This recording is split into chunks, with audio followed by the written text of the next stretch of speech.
we'll now have an introduction to sets. The first question, what is a set? A set is just an unordered collection of objects that we call elements.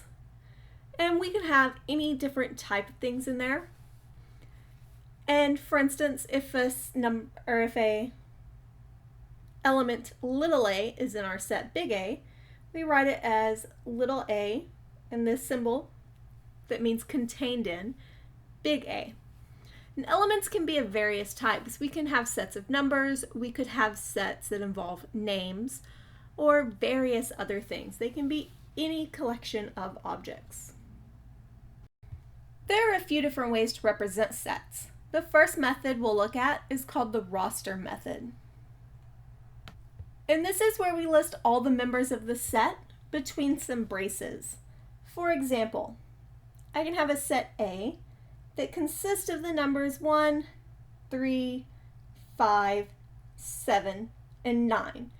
And this is how we write it in roster method. Another example, B could be the set 2, 4, 6, 8, 10.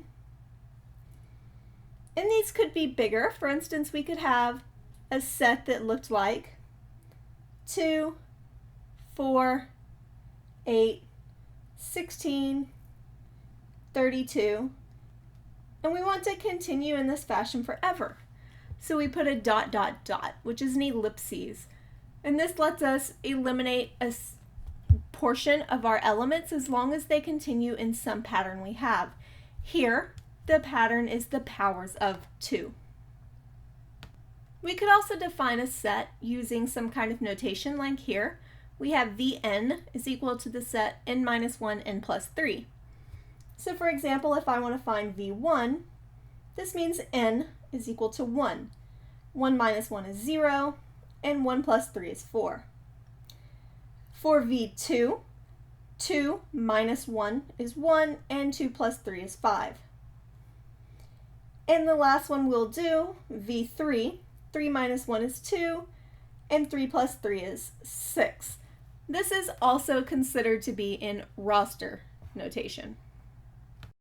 The next way we'll look to represent sets is using set builder notation. And this is where we actually describe what's going on rather than listing the elements. Here we just state what property or properties elements must have to be members of the set. There are a few sets that we need to know to do this. The first one is n, which is the natural numbers. And these include all of our whole numbers. So 0, 1, 2, 3, etc. We also have z. And z is going to include all of our integers. So now we have negatives. So -2, -1, 0, 1, 2, etc. Q is the set of all rationals. It can be written, anything that's written as A over B. And then R is the set of all real numbers. And we will use these in set builder notation. Let's look at some examples. We can have a set A, which are members of, and we're actually going to say z plus, which means positive integers. We have this bar that means such that. We want x to be less than or equal to 10, and we're going to say x is odd. And this is our set A from before that consisted of 1, 3, 5, 7, and 9. Our set B will once again consider positive integers. And I will point out the main difference between these positive integers and the natural numbers is whether we include 0. Now we're going to let x be less than or equal to 10, and x is even. These numbers are satisfied by 2, 4, 6, 8, 10. We can also look at C, which will be x in the positive integers, such that x is equal to 2n, so it's a power of n, where n is a positive integer. And these are a few examples. The last way we'll look to represent sets is interval notation, and we'll look at 4 particular types. 1, the closed interval from a to b.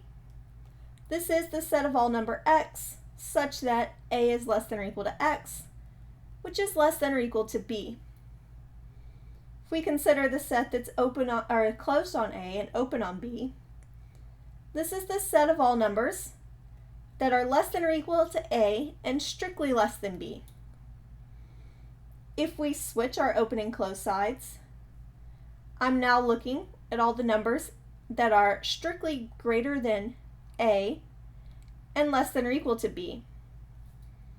And then the last option is the open interval, the set of all elements such that a is less than x, which is less than b. Our next question is what constitutes two different sets being equal? We say two sets are equal if they have the same elements.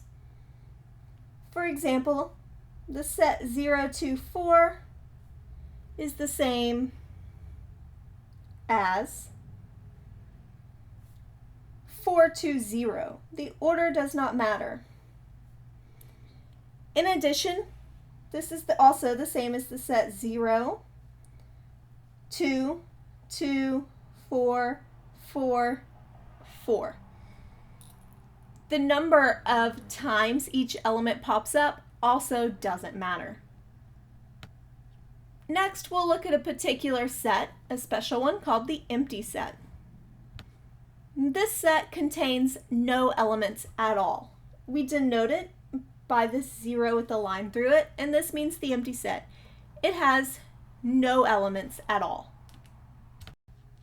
The other type of element with set with a name is the singleton set. The singleton sets contain a single element. They look like something like this, the set of x, or the set of 1. They contain just a single element.